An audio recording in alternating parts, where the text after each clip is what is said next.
మేము తీర్మానం చేసినట్టు అవి ఆమోదించుకోకుండా ఇంకొక జనరల్ బాడీకి పోకూడదన్న ఉద్దేశంతో ముందుకు పోలేదు తప్ప ఎక్కడా దీన్ని జరపకూడదని ఇప్పుడు కూడా చెప్తున్నారు. ఇప్పుడు మళ్ళీ అసెంబ్లీ డేట్ చూసుకొని మళ్ళీ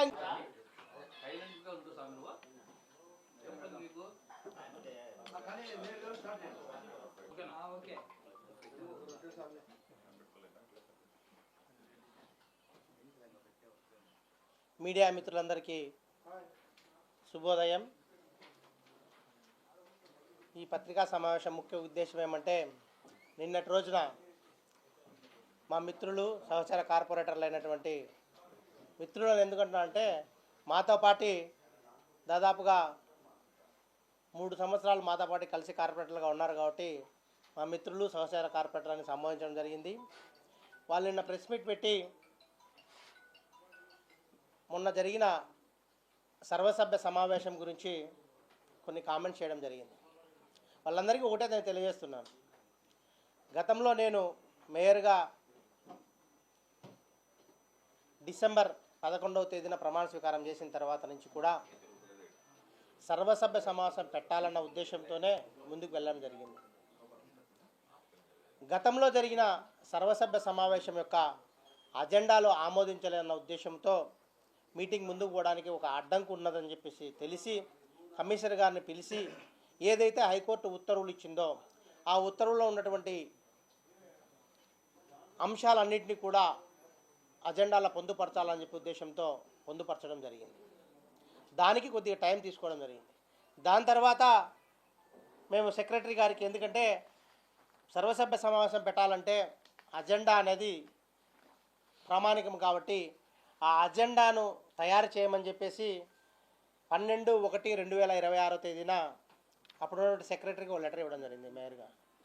దాని తర్వాత వాళ్ళు ఇంకా అప్పటికి కూడా ప్రపోజల్స్ రెడీ చేయకపోతే 28/1/2026 తేదీ కూడా వాళ్ళకు సెక్రటరీకి గౌరవ కమిషనర్ గారికి కూడా చెప్పడం జరిగింది.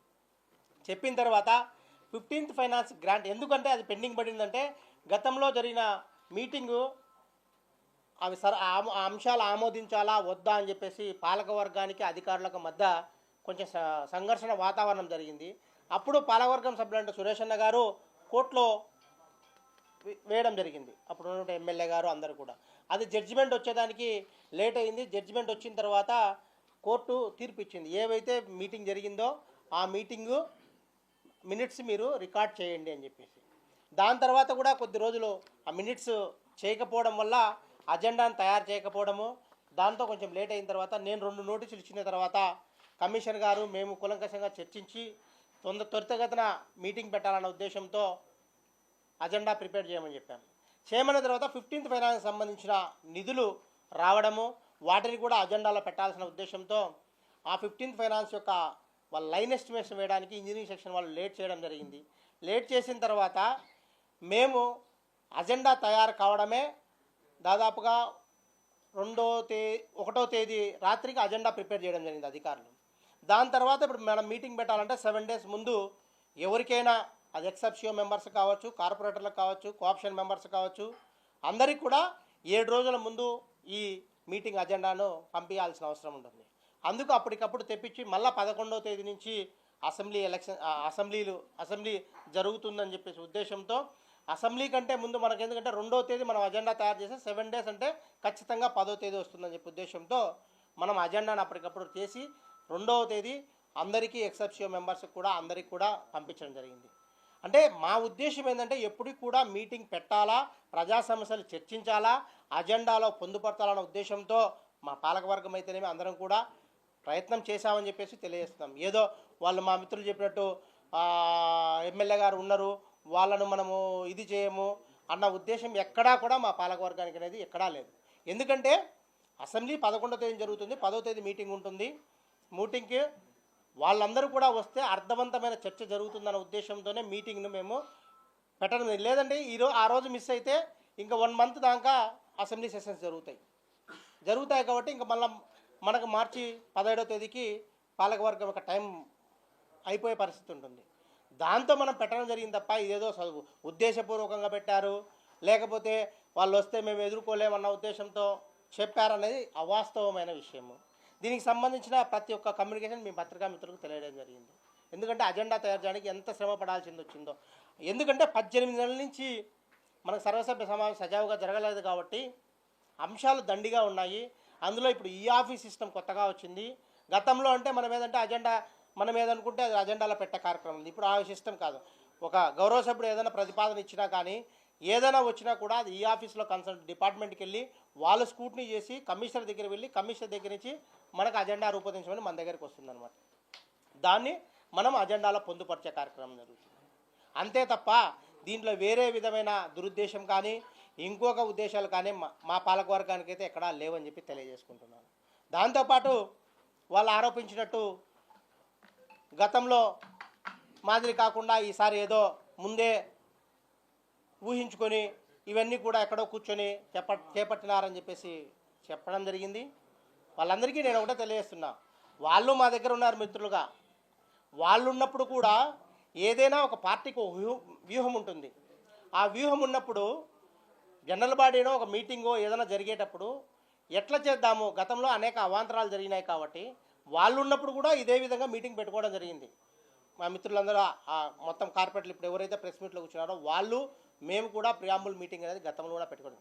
ప్రియాంబుల్ మీటింగ్ అంటే ఏది ఆమోదించాలా ఏది ఆమోదించకూడదు అనే కాదు, రేపొద్దున మనం మీటింగ్కి వెళ్ళేటప్పుడు వ్యూహం ఏ విధంగా ఉండాలి అంటే గతంలో అనేక విషయాలు జరిగినాయి కాబట్టి అటువంటి ఆందోళనలు ఏమైనా జరుగుతాయా, జరగాల్సినప్పుడు మనం ఏ విధంగా ఉండాలి అన్న మాత్రమే చర్చించుకుంటారు తప్ప అది కూడా ఆ రోజు జరిగిన విషయం కూడా నేను వీడియో ద్వారా రిలీజ్ చేయడం జరిగింది. అక్కడ మా పార్టీ యొక్క విభాగాల అనుబంధ విభాగాలకు సంబంధించిన కమిటీలు నిర్మించుకోవడానికి మేము అక్కడ మీటింగ్ పెట్టుకోవడంతో త్వరలో అజెండా వచ్చింది కాబట్టి ఈ అజెండా కూడా చర్చించడం జరిగింది. జరగడం అయితే వాస్తవమే, దాంట్లో జరగలేదని ఎక్కడా దాపరికం చేసే పరిస్థితి లేదు. ప్రతి పార్టీకి ఊహం ఉంటుంది. వాళ్ళకి ఏ విధంగా ఇప్పుడు నేను వాళ్ళ మిత్రులను ఒకటే అడుగుతున్నా, మీరు ఎమ్మెల్యే గారికి సరే అసెంబ్లీ ఉన్నది, మేడం గారు రాలేదు, మీకేమైంది, మీరు కడపలోనే ఉన్నారు కదా, అంటే మీ ఊహమే కదా రాకుండా, మీ ఎమ్మెల్యే గారు రాకుండా మీరు రాకూడదు అనేది అది మీరు చర్చించుకొని ఉంటారు కదా. అదేవిధంగా మా పార్టీకి సంబంధించి మేము కూడా చర్చించుకునే కార్యక్రమం జరుగుతుంది అనమాట. నేను ఒకటే వాళ్ళకి చెప్తున్నా, మీరు ఏదైతే ప్రెస్ మీట్లో నిన్న మాట్లాడారో వాటన్నిటినీ కూడా మీరు మీటింగ్కి వచ్చి అక్కడ అర్థవంతమైన చర్చ జరిగేట్టు మీరు చర్చించినంటే కూడా మేము ఆనందం వ్యక్తం చేస్తాం. ఇప్పుడు కూడా వాళ్ళకి చెప్తున్నా, మళ్ళీ ఇదేం చివరి మీటింగ్ కాదు, మళ్ళా మీటింగ్ అసెంబ్లీ సెషన్స్ని బట్టి మళ్ళా మీటింగ్ చెప్తాం. తప్పకుండా ప్రజాప్రతినిధులు అందరూ కూడా హాజరై, ఎందుకంటే అజెండాలో అంశాలను కూలంకషంగా మనం చర్చించినప్పుడే దానికి అర్థవంతమైన చర్చ జరిగినప్పుడు మాత్రమే దానికి ప్రజలకు మనం మేలు చేకూరిన వాళ్ళు అవుతాం అన్న ఉద్దేశంతో మీరు వచ్చి ఏదైతే నిన్న ప్రెస్ మీట్లో చెప్పారో అదే డిస్కషన్ మీటింగ్కి వచ్చి చెప్పిండొచ్చు కదా. మీకైతే మేమే 7 రోజుల ముందు అజెండా పంపించడం జరిగింది. ఎమ్మెల్యే గారికి సరే విప్పు కాబట్టి మేడం వాళ్ళు రాలేకపోతే మీకేమైంది, మీరు వచ్చిండొచ్చు కదా, మీరు చర్చించవచ్చు కదా, మీరు ఏదనుకున్నారో ఆ అంశాలన్నింటినీ కూడా అని మేము తెలియజేస్తున్నాం. అంతేకాదు పీపీపీ మోడ్ గురించి కూడా మాట్లాడడం జరిగింది. అప్పుడు ఉన్నటువంటి కార్పొరేట్లు ఇక్కడ వాళ్ళు ఉన్నారు, మేము ఉన్నాం కూడా. అప్పుడు గతంలో పాత బస్ స్టాండ్ను పీపీపీ మోడల్లో డెవలప్ చేయాలన్న ఉద్దేశంతో తీర్మానం వాళ్ళు చేశారు, మేము చేశాం. ఇప్పుడు కూడా మేము పీపీపీ మోడ్ అనేది అది ఏ కార్పొరేటర్లు కానీ లేకపోతే మేయర్ కానీ లేకపోతే మీరన్నట్టు ఎమ్మెల్యే గారు కానీ పెట్టిందని మేము ఎక్కడా చెప్పలేదు. అది ఏంటంటే ప్రభుత్వం నుంచి వచ్చిన ఉత్తర్వులు. ప్రభుత్వం అంటే ఎవరున్నారు ప్రభుత్వంలో ఎమ్మెల్యే గారు భాగమే కదా, ప్రభుత్వంలో ఎమ్మెల్యే గారు భాగమే. దాని తర్వాత ఎమ్మెల్సీలు ఉంటారు, అందరూ భాగస్వామ్యంతో ప్రభుత్వం అంటారు. అది ప్రభుత్వం నుంచి కమిషనర్ గారు కూడా మన మీటింగ్లో క్లియర్గా చెప్పడం జరిగింది. వాళ్ళకు జరిగిన వీడియో కాన్ఫరెన్స్లో ఏవైతే మీకు కార్పొరేషన్కి సంబంధించిన ప్రాపర్టీస్ ఉన్నాయో వాటిని మనం డెవలప్ చేయలేని పరిస్థితి ఉంది, మన దగ్గర ఆర్థిక పరిస్థితి బాగలేదు కాబట్టి పీపీపీ మోడ్కు పోండి అని చెప్పేసి గౌరవ మినిస్టర్ నారాయణ గారు వాళ్ళకి వీడియో కాన్ఫరెన్స్లో చెబితే ఆ ప్రపోజల్స్ పెట్టాము అని చెప్పి సర్వసభ్య సమావేశంలోనే కమిషనర్ గారే ఒప్పుకోవడం జరిగింది. దానికి మాకు ఆపాదించే కార్యక్రమం దాని ఎప్పుడైతే అజెండాలో వచ్చిందో ప్రజా సంఘాలు అయితేనేమి అలాగే మన ఆల్ పార్టీ వాళ్ళైతేనేమి దాదాపుగా ఒక 20-25 రెఫరెన్స్ వచ్చాయి. కళాక్షేత్రం కానీ అది ఎందుకంటే ఒక మన ఏదైనా ప్రదర్శనలు చేసుకునే దానికి మాత్రమే ఉంటుంది.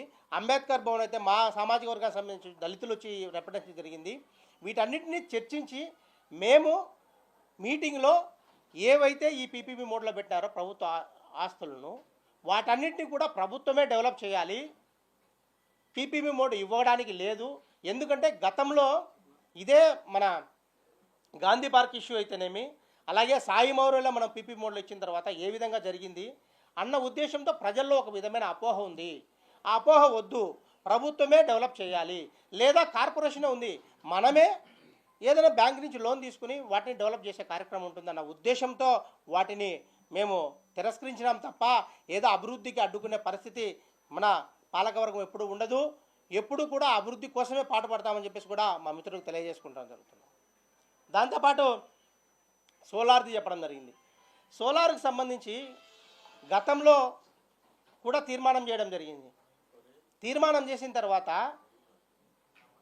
అప్పుడు ఉన్నటువంటి కమిషనర్ గారు ఒక కన్సల్టెన్సీకి బాధ్యత అప్పచెప్పారు. ఆ కన్సల్టెన్సీ ఒక ప్రపోజల్ని పెట్టింది.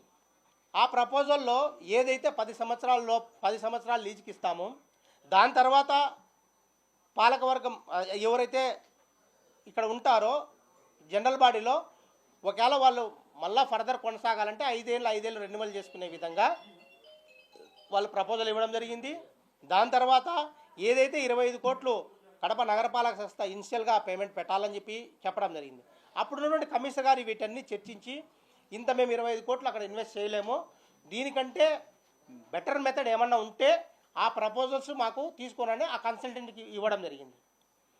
ఆ కన్సల్టెన్స్ వాళ్ళు ఒక 2-3 మెథడ్ను పరిశీలించి ఈ రెస్కో దాని తర్వాత ఇంకొక దాంట్లో పెడితే ఈ విధంగా మనం ఏదైతే ల్యాండ్ ఇస్తున్నామో 90 ఎకరాలు దానికి సంబంధించి సంవత్సరానికి 31 లక్ష రెంటు, అలాగే 90 లక్షల యూనిట్లు మనకు ఇచ్చే అని కండిషన్స్ పెట్టారు. ఇది ఎవరికైనా ఇచ్చే పరిస్థితి కాదు. ఇప్పుడు పెట్టిన ప్రపోజల్స్ ఏంటంటే అవి గురించి అందరూ గమనించాల్సింది, అది ఒక ఎక్స్ప్రెషన్ ఆఫ్ ఇంట్రెస్ట్ పిలవడానికి ముందస్తు దీనికోసం మాత్రమే.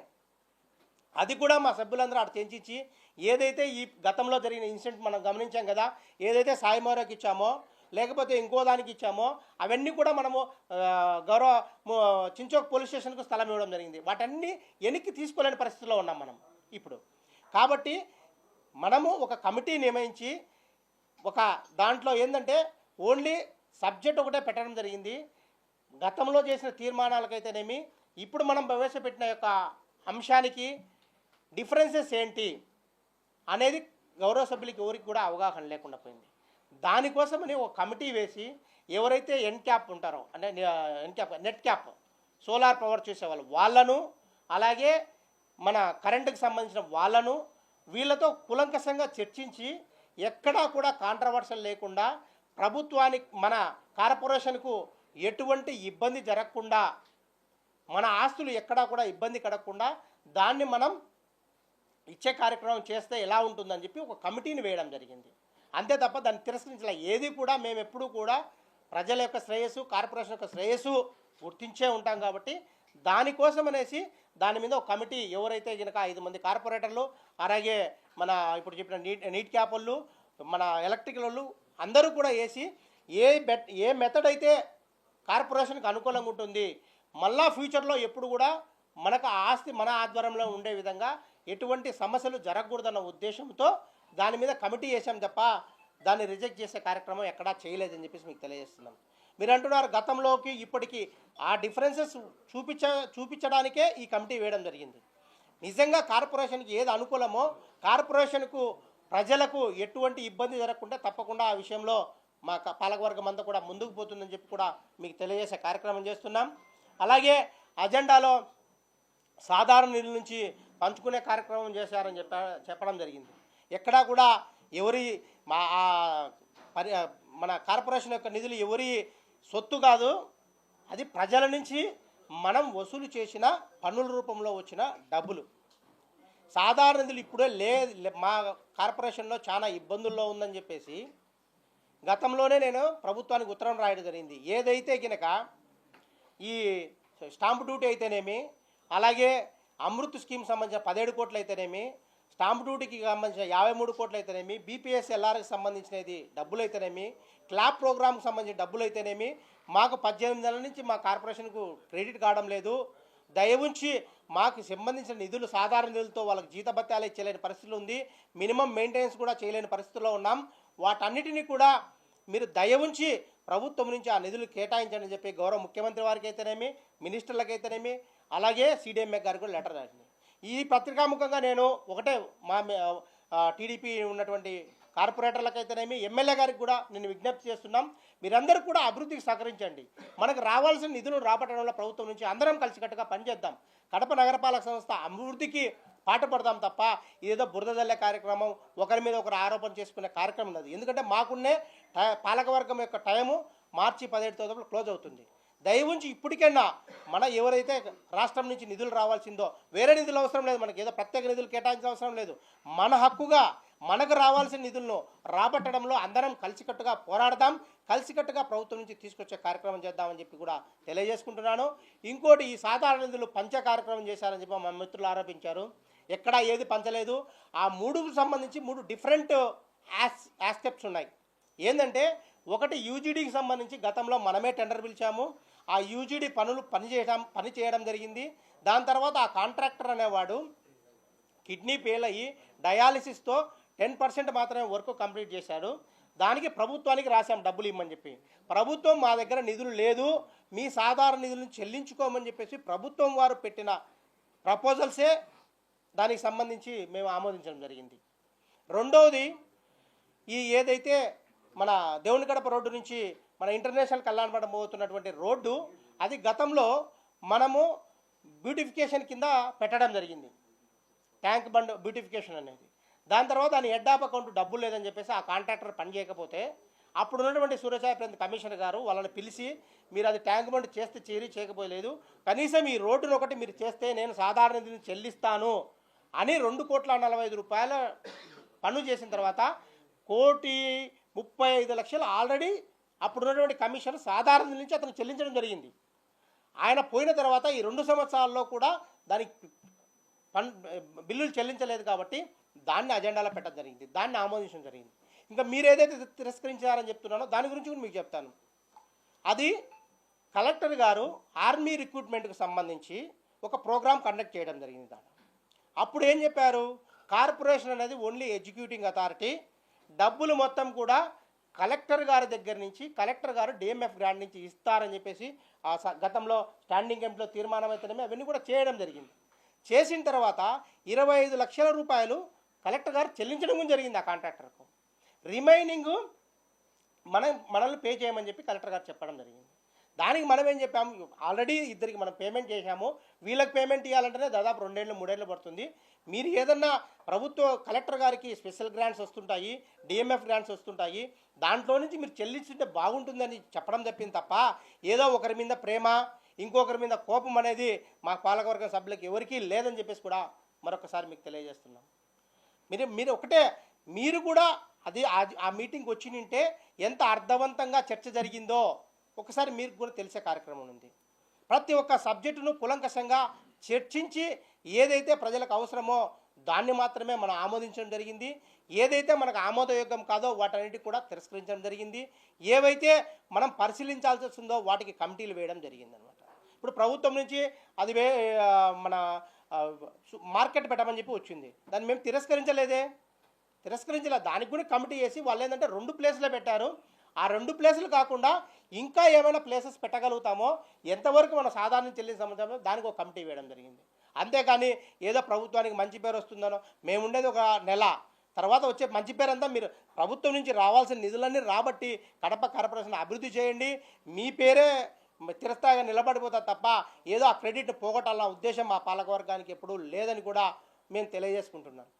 అలాగే నా మిత్రులు మరొకటి చెప్పడం జరిగింది, ఏవో రోడ్లు వాళ్ళు ఇష్టం వచ్చినట్టు పెట్టుకున్నారు తీసుకున్నారని చెప్పి.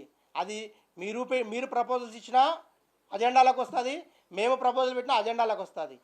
ఏది కూడా ప్రభుత్వ నిబంధనలకు లోపడే. మనం తీర్మానం చేసిన కాపీ మీరు ఒకసారి చూడండి.